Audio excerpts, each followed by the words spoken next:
va être enregistré afin qu'on puisse le diffuser à tout le monde. Merci Didier, merci pour cette présentation de SRA. Et puis donc maintenant on va passer au sujet du jour, donc qui est la réforme des nouvelles normes comptables pour l'année 2025. Donc, bonjour à toutes, bonjour à tous. Je vais donc vous présenter, comme vous pouvez le voir, le contexte de cette réforme, également donc les changements que ça va entraîner pour vous au quotidien et pour vos équipes, et quelques petits exemples, ainsi que les impacts dans vos solutions de comptabilité notamment. Hein, on va parler notamment de la nouvelle version de Sage. Et puis, en conclusion, un petit récap de ce qu'il y a à faire.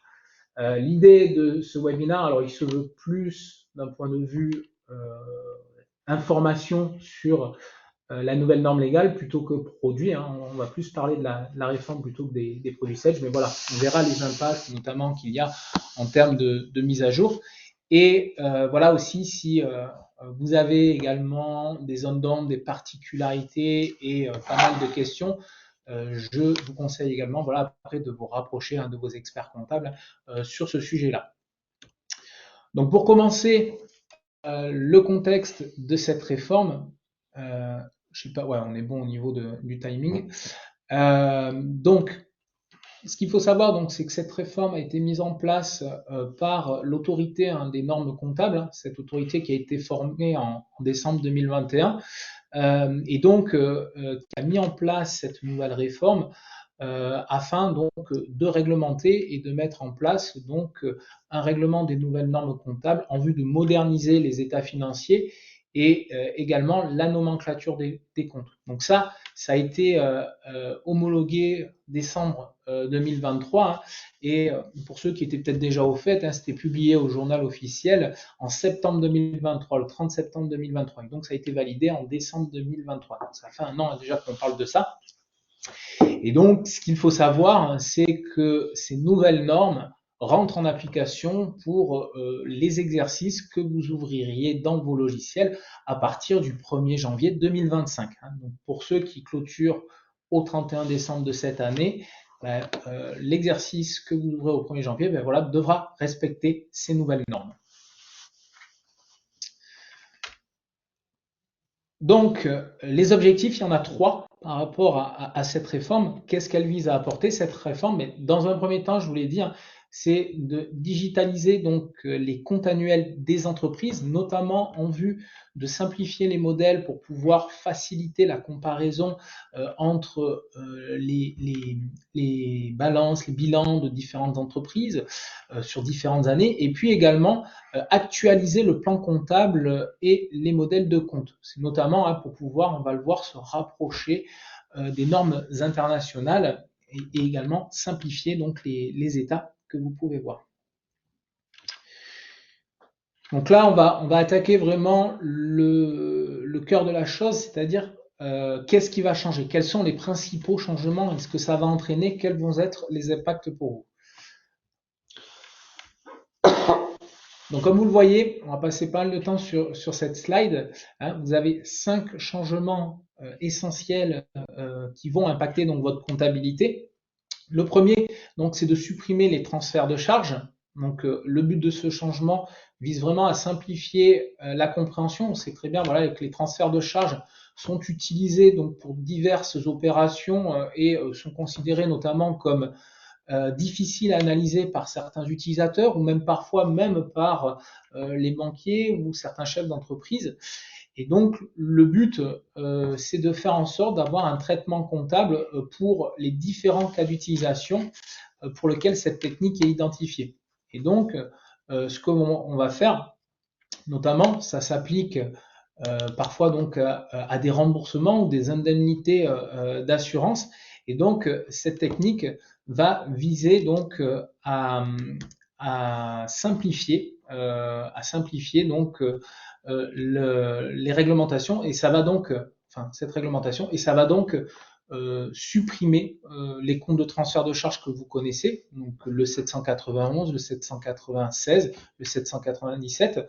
Donc ça va les supprimer et donc il y a des comptes de produits par nature qui vont donc les remplacer et ainsi permettre d'ajuster par le crédit les comptes initialement débités. Donc, par exemple, pour un contrat d'assurance ou comme ça, au lieu de passer par le compte de transfert de charge et après faire notre écriture qui va solder le compte de transfert de charge, là on va directement solder le compte de prime d'assurance par un nouveau compte qui est le 7587 pour les remboursements d'assurance. Et donc on changera ça par la différence passera par ce compte-là. Donc les impacts, ça va être donc de nouvelles habitudes à prendre. Il ne faudra plus passer par les comptes 791, 796 ou 797. Et le but également, ça va être d'expliquer donc les écarts significatifs et puis également d'anticiper sur l'analyse et la comparaison des comptes de résultats. C'est vraiment pour simplifier au niveau du compte de résultat la lecture que ceci est mis en place. Justement, en parlant de compte de résultat, il y a également une réforme au niveau donc du résultat exceptionnel, que vous avez au niveau de votre compte de résultat. Je rappelle pour tout le monde, vous avez donc le résultat d'exploitation, le résultat financier, puis également le résultat exceptionnel. Et donc sur la partie résultat exceptionnel, on a donc des changements également qui ont pour but de se rapprocher des normes internationales. Et donc, en fait, il va y avoir une nouvelle définition du résultat exceptionnel, et ce qui va également entraîner une nouvelle présentation donc, au niveau des états financiers. Et donc, le texte prévoit de définir les éléments exceptionnels, comme les produits de charge directement liés à un événement majeur et inhabituel. Vous pouvez retrouver des fois dans le résultat exceptionnel des événements qui pouvaient être courants. On prendra l'exemple, par exemple, de cession d'immobilisation, j'en reparlerai après.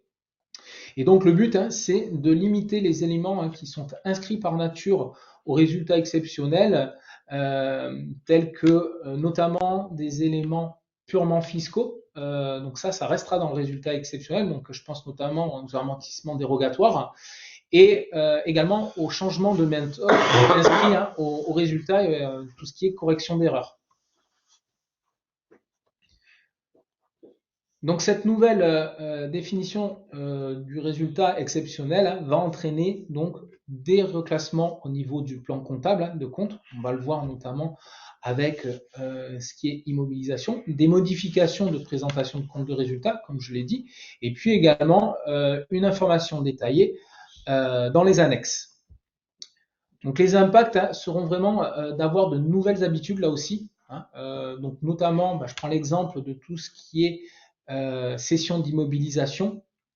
Par exemple, vous le savez, lorsqu'on fait une cession, on passait par un compte 775, donc un compte de cession d'éléments d'actifs.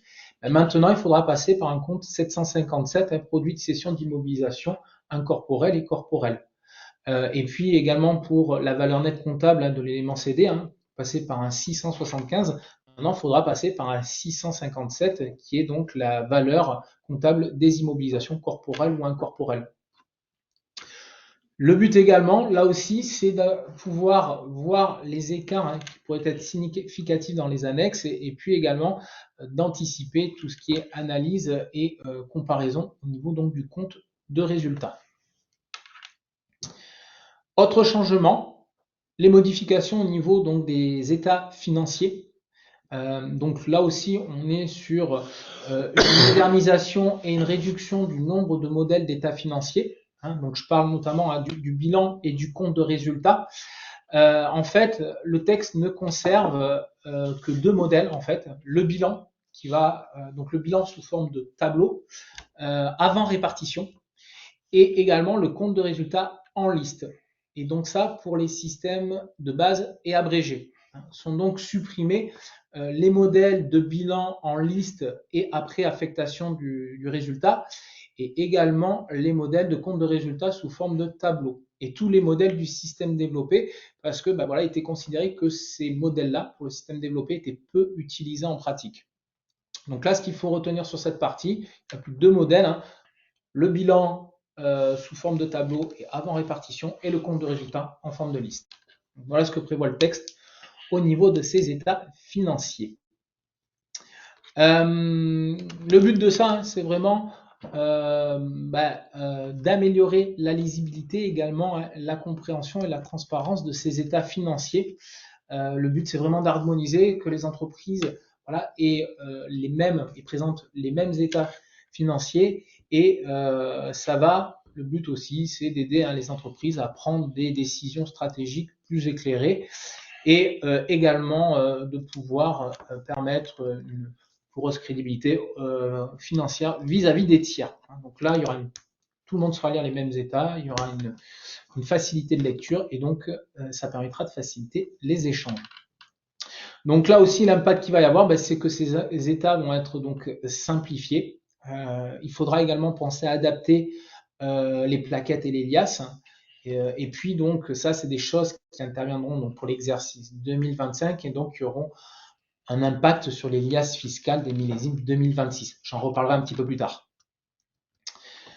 Quatrième changement, modification au niveau du plan comptable. C'est là, c'est la base, hein, c'est là où il va y avoir, je dirais, pas mal de changements. Donc, comme vous pouvez le voir, on va unifier la présentation du plan comptable avec des comptes obligatoires et facultatifs. Je vous montrerai certains exemples par la suite. Et donc, le plan des comptes est proposé dans ce projet est défini donc pour répondre d'une part aux besoins des entités et d'autre part à l'objectif de digitalisation. Rappelez-vous les 3 points que je vous ai énoncés, hein, c'est de digitaliser vraiment les états financiers et la présentation des comptes. Et donc, il faut simplifier le plan comptable et faire un plan comptable unifié. Et donc, les comptes dont l'objet est devenu obsolète, dont le niveau de granularité paraît vraiment trop fin, sont supprimés par le plan comptable général. Donc, on va vraiment rester sur des comptes obligatoires hein, qui vont vraiment être des comptes qui sont utilisés couramment hein, et qui vont être propres à tout le monde. Et le facultatif, en fait, va vous permettre vraiment de pouvoir, si vous le souhaitez, bien entendu, avoir une granularité un peu plus fine. Il faudra utiliser plutôt des comptes facultatifs que les comptes obligatoires. Le but de cette règle, c'est de réduire le nombre de comptes qu'on va avoir dans le plan comptable. L'objectif, voilà, c'est de réduire de 20% les comptes qu'il y a dans le plan comptable, vraiment dans un but de faciliter la classification des opérations. Ça va entraîner notamment des changements hein, sur des opérations comptables, notamment sur les comptabilisations de charges à payer et également sur les comptabilisations des stocks, par exemple. Donc là aussi, l'objectif, hein, ça va vraiment pour vous être d'uniformiser le plan comptable de base, abrégé et développé, hein, vers un plan unifié qui va intégrer les notions de compte obligatoire et facultatif. Et donc, il faudra que créer ces nouveaux comptes hein, et les subdivisions qu'il pourrait y avoir éventuellement et mettre en sommeil les anciens comptes, faire des réimputations comptables et puis également changer certaines habitudes métiers et bien entendu adapter les états que vous auriez qui utiliseraient ces comptes-là. J'y reviendrai là aussi. Dernier impact de ces nouvelles règles que je n'ai pas cité, c'est au niveau des annexes, la présentation des annexes et donc des informations qu'il y a dans les annexes. En fait, le texte regroupe l'ensemble des dispositions qui sont relatives donc, aux informations à fournir dans l'annexe des comptes annuels. Et en fait, il va proposer des modèles et de tableaux normés pour la présentation des informations de l'annexe, ainsi que des modèles de tableaux de financement de type tableau des flux de trésorerie ou tableau des emplois et des ressources. Donc ces tableaux normés sont mis en place afin de garantir l'homogénéisation de la présentation des informations portées en annexe. Donc le but c'est vraiment d'homogénéiser la présentation et les informations de ces annexes. Donc en fait, voilà, l'impact que ça va avoir pour vous, ça va être vraiment de modifier vos tableaux de flux de trésorerie, les modèles de tableaux de financement, et également il va y avoir de nouvelles exigences des informations obligatoires dans ces annexes en fonction du type d'entreprise. Et bien sûr, ça entraînera aussi une adaptation au niveau des plaquettes, hein, notamment dans vos logiciels de liasse fiscale. Donc pour ceux qui ont Sage, hein, vous l'aurez compris, il va y avoir des impacts, hein, et bien entendu, entraîne des modifications au niveau du logiciel de comptabilité. Et également, pour ceux qui ont les logiciels état comptable et fiscaux, il y aura également des modifications. Donc là, je vous ai expliqué les 5 grands changements de cette réforme. Maintenant, on va voir un peu en pratique quels sont les impacts. Donc notamment, je vous ai parlé de changements au niveau du plan comptable, au niveau des comptes. Donc vous avez là à l'écran 2 exemples. Donc notamment la suppression donc, du compte 514 pour les chèques postaux. Donc là, le but, comme vous le voyez, c'est vraiment d'uniformiser le fonctionnement des journées de trésorerie. Donc on ne garde plus qu'un 512. Et donc l'impact que ça va avoir pour vous, pour votre nouvel exercice, ça va être donc de créer un nouveau journal pour vos chèques postaux. Donc si vous utilisez tout ce qui est compte de chèques postaux, et donc il va falloir créer un nouveau journal où la contrepartie ne sera pas le 514 mais le 512. Et bien entendu, il faudra retraiter donc les flux, notamment qui n'ont pas été rapprochés, au niveau de ce nouveau journal. Et dernière chose, bien sûr, initialiser le solde des écritures, basculer du 514 vers le 512. Donc ça, voilà, vous voyez, premier exemple, suppression de ce compte et les impacts que ça va amener. Voilà, c'est de créer un nouveau journal, retraiter les flux et bien sûr initialiser les soldes, donc basculer le solde du 514 vers le 512. Autre exemple, c'est au niveau des comptes tiers. On supprime les 401, le 400 et le 410. Et bien entendu, du coup, on va retraiter ça vers le 401 et le 411. Donc là, bien sûr, ce sont, enfin le 512 aussi, c'était le cas, ce sont des comptes de bilan. Et comme vous voyez, c'est un retraitement qu'il faudra faire au niveau des à nouveaux lors de votre nouvel exercice. Alors là aussi, je vous expose des exemples de modifications qu'il y a suite à cette réforme. Je vous présenterai après les procédures qui sont préconisées, notamment chez Sage, pour pouvoir basculer ça. Et bien entendu, il faudra donc actualiser les comptes collectifs qui étaient associés à ces 400 et 410 sur les comptes 401 et 411. Là, vous avez à l'écran, je ne sais pas si c'est assez grand, alors pour tout rentrer, on a réduit, mais de toute façon, vous aurez le support, vous pourrez voir, mais c'est vraiment à titre d'information. La correspondance entre les comptes de bilan avant la réforme, à gauche, et à droite, les nouveaux comptes de bilan. Donc, 153 pour une provision pour pension et obligations similaires deviendra un 152, 15, je vais y arriver, 1521 provision pour pension et obligations similaires. Vous voyez, les libellés restent les mêmes. Par contre, la codification des comptes va changer. Si on prend le 155 provision pour impôt, ça va devenir un 1523 provision pour impôt. Donc là, comme vous pouvez le voir en bas de l'écran, je ne vais pas vous citer tous les changements, vous voyez, vous avez bien compris le principe, c'est que les comptes, en fait, la codification de ces comptes que vous avez à l'écran va changer à partir de votre prochain exercice en 2025. Et donc, ce qu'il va falloir faire, c'est lors des reports à nouveau, il va falloir extourner donc les comptes de façon à les solder et à basculer ces soldes sur les nouveaux comptes qui seront créés. Autre exemple, par rapport au changement du plan comptable, il va y avoir des comptes qui vont être supprimés, des comptes de bilan. Là, on est sur les comptes de bilan, vous allez voir, après, je vais parler des comptes au niveau du résultat. Donc, au niveau du bilan, comme vous pouvez voir, on en a parlé, le 400, le 410, le 514 vont disparaître. Et là, vous avez l'exemple dans cette liste de l'ensemble des comptes au niveau du bilan qui vont disparaître. Donc, on sera dans la même logique que ce que je vous ai présenté précédemment. Il faudra, bien entendu, donc basculer ces soldes vers de nouveaux comptes.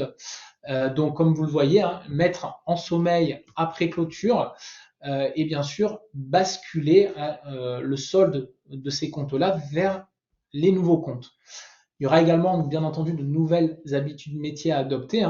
Donc, par exemple, voilà, lorsqu'on passera un chèque postal ou qu'on aura un compte client, un compte rattaché, il ne faudra plus passer par un 412, un 410 pardon, ou un 514.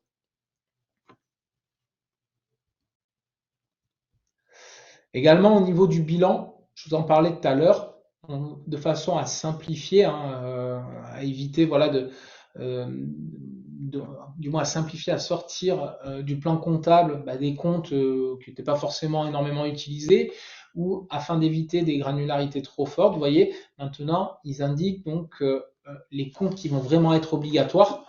Vous voyez, le 401, le 404 pour les comptes tiers, le 408. Et donc après, si on veut avoir une subdivision, on pourra créer des comptes facultatifs pour affiner. Donc vous voyez, sur le 401, on va avoir le 400, le 4011, je vais y arriver, pour tout ce qui est achat de biens et de prestations de services, le 4017 pour les retenues de garantie.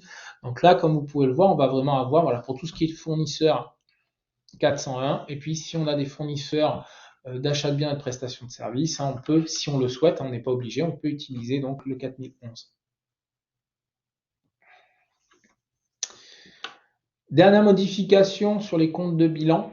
Tout à l'heure, je vous ai montré la correspondance de comptes qui devait passer vers une nouvelle codification. Là, c'est plus sympa, c'est moins compliqué. C'est juste les libellés qui changent, en fait.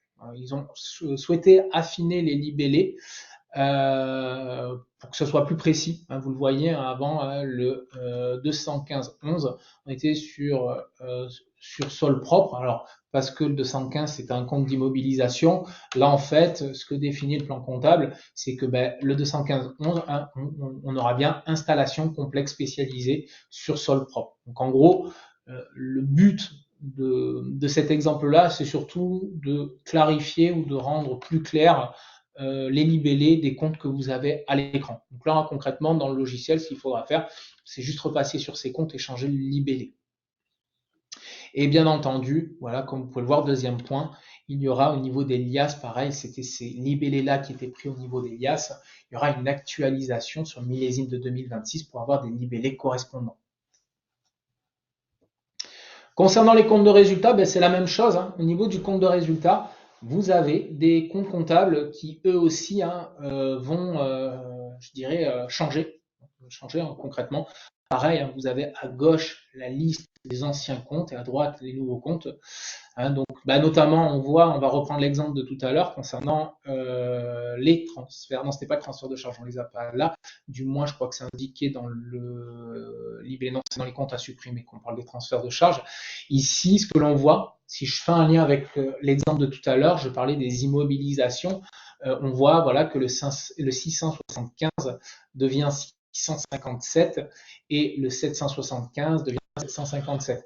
Également, vous pouvez donc voir dans cette liste que on va regrouper, on avait plusieurs comptes, vous voyez, 675, 675.1 pour tout ce qui était immobilisation corporelle, incorporelle, pour tout ce qui était cession comme ça, valeur, mais même pour les cessions, la cession d'immobilisation corporelle, incorporelle, on avait du 775.1, 775.2. Là, on regroupe tout dans du 757. Pareil pour les 675, on regroupe tout dans un 657. Donc, on va vraiment simplifier ça et donc l'impact, c'est pareil, de mettre en sommeil ces comptes au profil des nouveaux. Donc, il faudra penser sur le nouvel exercice à utiliser les nouveaux comptes. Bon, normalement, il ne devrait pas y avoir de souci vu que les anciens seront mis en sommeil. Si on prend l'exemple encore de Sage, dont on a l'habitude, dans les logiciels Sage, si vous avez les logiciels d'immobilisation, ou même si vous avez créé des schémas comptables dans Sage, il faudra penser à des modèles d'écriture, il faudra penser à modifier ces modèles d'écriture pour utiliser les nouveaux comptes à l'intérieur. Donc voilà, les comptes supprimés, j'en parlais tout à l'heure, voilà, les transferts de charges de 791, 796 et 797, eux aussi donc disparaissent. Donc voilà, ces comptes-là, il faudra penser à les mettre en sommeil suite à votre clôture et à la génération des reports à nous. Je les ai tous faits. Je trouvais que ça a été un petit peu vite sur les comptes de résultats. Je n'ai pas des slides qui ont été mis en sommeil. Les comptes de bilan, c'est bon, c'est passé. Ouais, bilan, résultats. Bon, je pense qu'on est bon. Je m'attendais à avoir plusieurs slides sur les comptes, résultats. Bon, dans tous les cas, vous avez compris le principe au niveau des changements qu'il va y avoir au niveau du plan de comptable, que ce soit compte de bilan ou compte de résultat. Il y a des comptes qui vont basculer vers de nouveaux comptes, il y a des libellés qui vont changer, il y a des comptes qui vont être supprimés. Et donc, je vous dis, voilà, si je vous renvoie vers notamment les documentations et les nouvelles éditions qu'il va y avoir du plan comptable général, où vous aurez bien sûr le détail de tout ceci et des nouvelles pratiques. Je le répète encore une fois, c'est de vous sensibiliser sur cette réforme. Pas plus tard d'ailleurs, j'en profite, je fais une petite anecdote. Peut-être qu'on n'a pas trop le temps, mais il n'y a pas trop longtemps. On a fait une petite démo chez un client cette semaine avec des collègues et on a parlé de cette réforme. Il n'était pas forcément au courant, le client. Donc voilà, c'est là où je me suis dit, voilà, ce webinaire est vraiment opportun. Je pense que tout le monde n'a pas forcément le même niveau d'information. Et donc voilà, on essaye de vous apporter un niveau d'information suffisant. Donc les impacts, ce qu'il va y avoir dans vos logiciels. Donc bien entendu, cela va nécessiter une mise à jour de vos logiciels. Alors vous pourriez vous dire, hein, c'est uniquement de la modification au niveau du plan comptable, au niveau des schémas. Mais bon, Sage notamment a fait ça plutôt bien. Ils ont mis en place des assistants qui vont vous permettre de repérer vos comptes, hein, de vous proposer les nouveaux comptes. Hein, donc ça va vous éviter des erreurs, des oublis.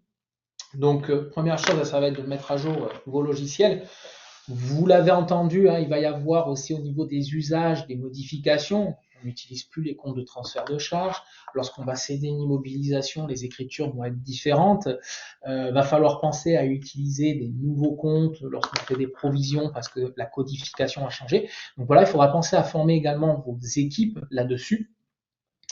Et donc, hein, ceci va entraîner une modification, vous l'aurez compris, du plan comptable, donc avec des ajouts de nouveaux comptes, avec également des comptes qu'il faudra penser à utiliser, des comptes qui seront obligatoires, par exemple pour le 401, des comptes qui seront facultatifs, hein, si vous souhaitez affiner faire une subdivision, donc je parle du 401, et autrement vous pouvez utiliser le 4011, et puis également il y a d'anciens comptes qu'il faudra fermer. Hein, donc cette période charnière de clôture de votre exercice qui est actuellement l'exercice N, passage vers l'exercice 2025, hein, il y aura voilà, des modifications qu'il va falloir prendre en compte, hein, les comptes qu'il va falloir fermer. Alors donc ces modifications qu'il va falloir faire au niveau des codes, des regroupements, hein, on a vu qu'il y avait des comptes associés également hein, qui seront impactés, notamment je parlais des comptes qui étaient associés au 400, au 410, hein, il va falloir changer ça. Donc il va y avoir les modifications de vos schémas comptables également. Il va falloir prévoir avec des schémas on reprend les sessions d'immobilisation avec les nouveaux comptes, hein, 757, 657. Les étapes aussi, alors ça sera un peu plus tard, mais les états financiers dans un premier temps également pour tout ce qui est bilan, compte de résultats. Hein, je vous rappelle maintenant, il n'y a que deux versions qui sont obligatoires, hein, celle du bilan tableau avant répartition et celle du compte de résultats sous forme de liste. Et puis les balances hein, qui seront transmises si vous êtes équipé donc du logiciel état comptable et fiscaux, les balances qui vont être transmises aux solutions hein, vont également devoir être modifiées hein, et répondre à ces nouvelles contraintes.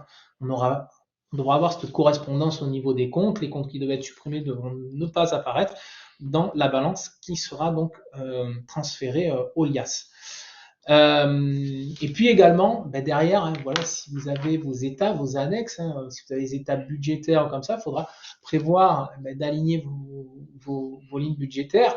Dans Sage 100, si vous avez des comptes reporting pareil, il faudra les associer aux nouveaux comptes comptables, pareil, les transférer des anciens comptes vers les nouveaux comptes. Hein, il faudra également penser à faire ça.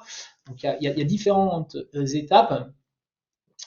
Et puis donc la finalité aussi, c'est d'ajuster les plaquettes, les modèles de plaquettes. Donc bien entendu, pas de panique pour cette année, hein, parce que bien entendu, les déclarations et les plaquettes que vous allez faire seront propres à l'exercice 2024. Donc là, pas vraiment de souci. Mais ça sera pour l'année prochaine, hein, pour l'exercice 2025, hein, où il faudra également adapter tout ça. Ce que je peux vous conseiller, hein, ce qu'il ne faut surtout pas négliger, c'est la prise en main hein, de ces nouvelles pratiques. Hein. Donc la formation va être importante là-dessus. Également, les besoins de mise à jour des données antérieures en vue d'avoir donc des comparatifs qui soient cohérents, hein, parce que vous avez des états qui comparent N-1 avec N. Là, pareil, hein, il faudra donc mettre à jour vos données pour que ça tombe dans les bonnes cases et que vous ayez un état qui soit à jour et avec un comparatif qui soit cohérent. Et puis également, si vous avez voilà, des états financiers en parler, la BI, si vous utilisez la BI, je répète, là aussi, il faudra adapter vos états. Et donc, justement, par rapport à ça, si je prends l'exemple de Sage, donc Sage, il y a une nouvelle version qui est sortie fin de semaine dernière, lundi. Non, je crois que c'était le 15 novembre, pas le 18, le 15. Donc, la nouvelle version, la version 11, qui prévoit justement un assistant donc, de mise en conformité. Donc, le but de cet assistant, c'est un assistant qui va viser à moderniser les états financiers. Et donc, on va avoir une intégration automatique. Donc, vous allez vraiment gagner du temps, une intégration automatique des nouveaux comptes obligatoires et facultatifs. Donc, en fait, quand vous allez ouvrir votre nouvel exercice 2025, cet assistant va s'ouvrir et va vous proposer ces nouveaux comptes. Il va également identifier donc, les comptes qui nécessitent un ajustement comptable, également les comptes à supprimer, ainsi que les nouvelles destinations de vos anciens comptes vers vos nouveaux comptes. Les comptes de bilan seront mis en sommeil. Et puis également, pour les comptes du compte de résultat, pareil, il y aura une mise en sommeil des anciens comptes. Et bien entendu, cet assistant prévoit une adaptation des modèles de bilan et de compte de résultat par rapport à ce que je vous ai dit, aux deux qui subsistent. Et également, il y aura des paramétrages qui vont être adaptés dans cette version 11 pour assurer la cohérence des comparaisons avec les deux plans comptables. Comme vous pouvez le voir aussi au niveau du BI reporting, les modèles, je ne sais pas si vous utilisez les modèles qui sont fournis par Sage, là aussi on va avoir donc des états qui vont être dupliqués et propres à chaque norme, à la norme 2024 et à la norme 2025.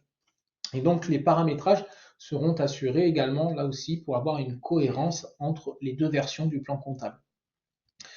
Donc vous voyez un assistant qui va vous permettre de basculer dans la compta, des modèles fournis par Sage en BI reporting qui seront mis à jour.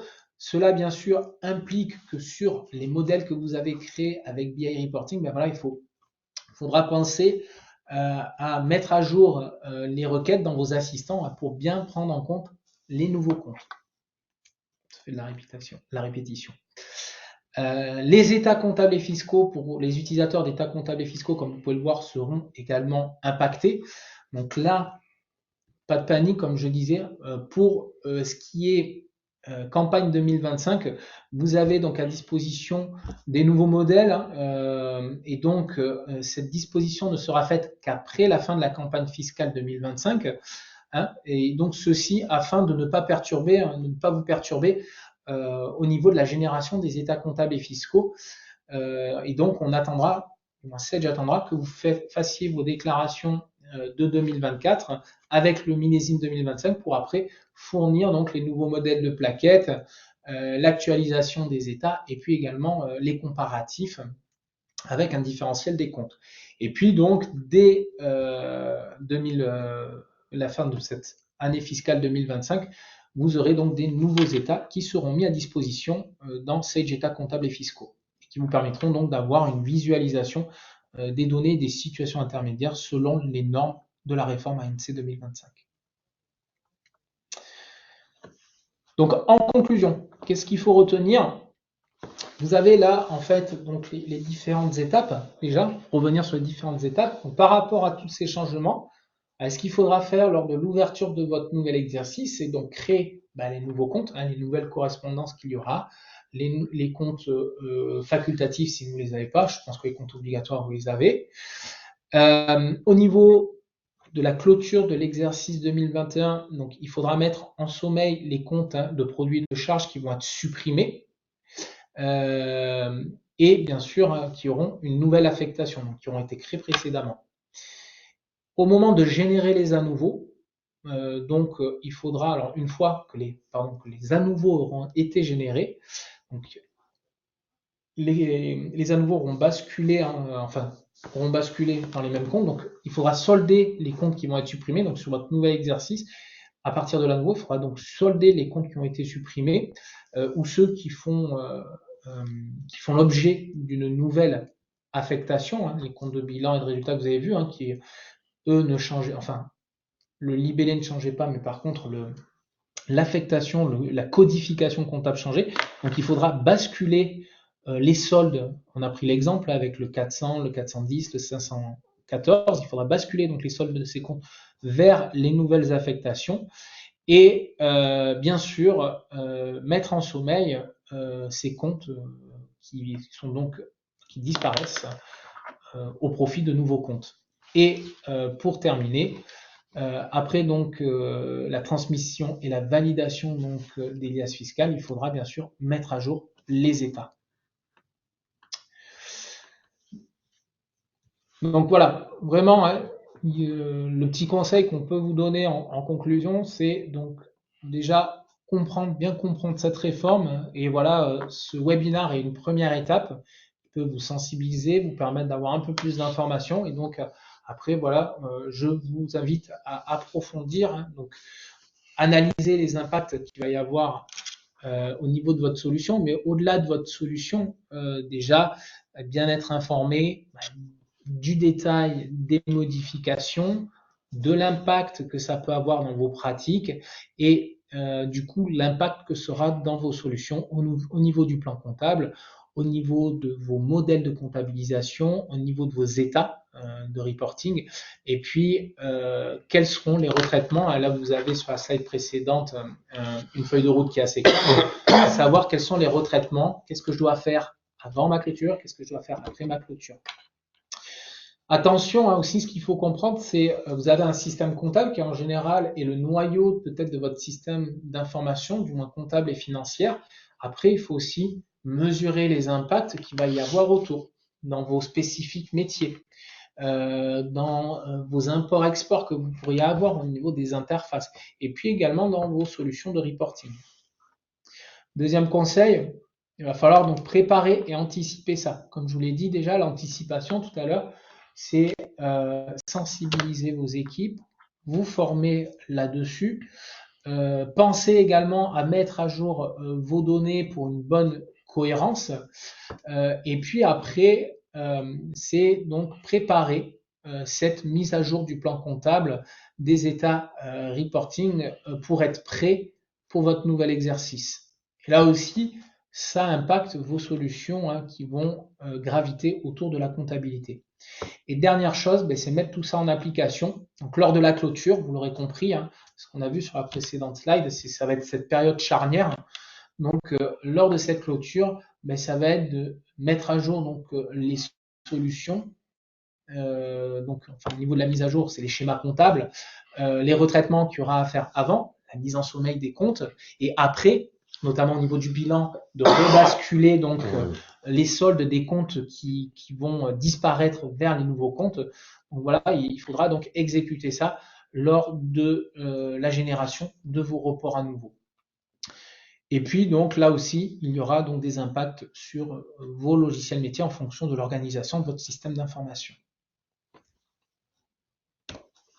Merci Alexandre. J'ai quelques questions qui arrivent par le chat, notamment pour un exercice qui n'est pas obligatoirement au 31/12, mais quelqu'un qui clôture son exercice à fin mars ou fin juin.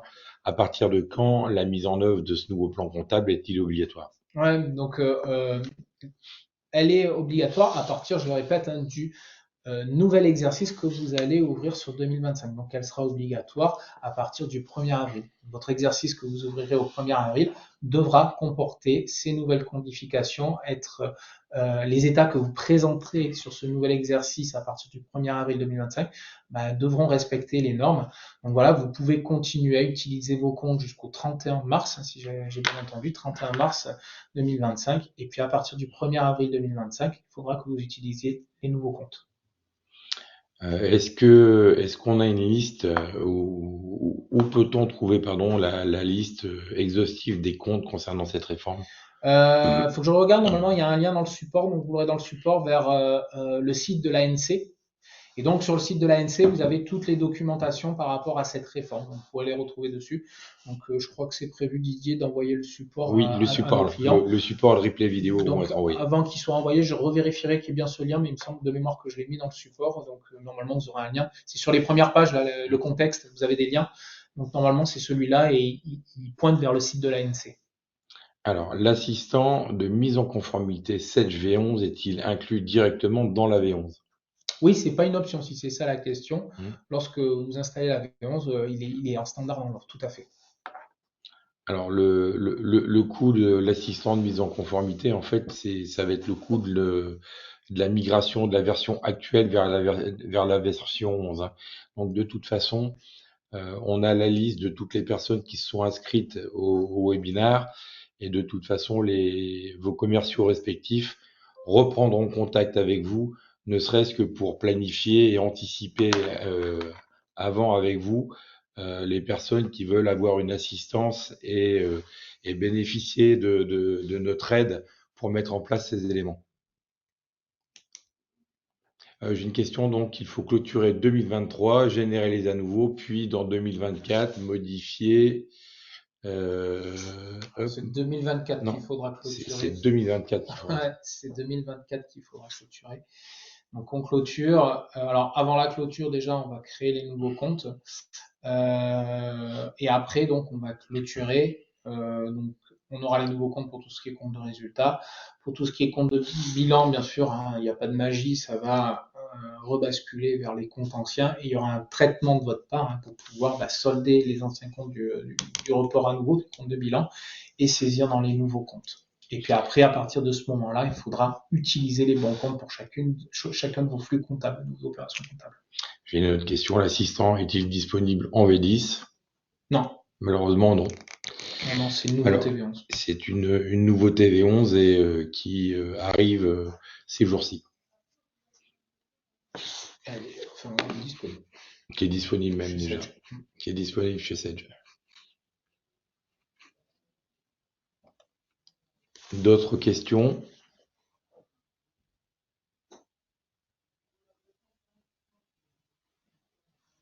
Ok. Je ne vois plus de questions arriver. Je vous remercie tous d'avoir assisté à ce webinaire. Nous allons bien évidemment, comme je vous le précisais en départ, vous communiquer d'une part la présentation d'Alexandre, d'autre part vous diffuser un lien de téléchargement vers ce webinaire si vous avez envie de le revoir à nouveau. Vos commerciaux respectifs vont vous prendre contact avec vous justement pour voir dans comment nous pouvons vous aider dans cette mise en place de cette réforme. Petit point, Alexandre est arrivé il n'y a pas très très longtemps chez Défi. Je le remercie énormément pour ce webinaire. Et il va aussi, dans ses prérogatives, nous organiser beaucoup plus régulièrement des interventions. Donc, vous allez voir passer régulièrement des informations via LinkedIn ou via des communications emailing sur les prochaines actualités. On vous fera passer aussi par la même occasion un questionnaire de satisfaction sur ce webinaire par rapport à sa pertinence et les informations qu'ils auront pu vous apporter. Je vous remercie de le remplir. Ça nous permet d'évoluer, d'avoir des interventions qui soient de plus en plus pertinentes et qui vous amènent un peu plus d'informations. Merci à tous. Merci à tous. Bonne journée. Bonne journée. Au revoir. Au revoir.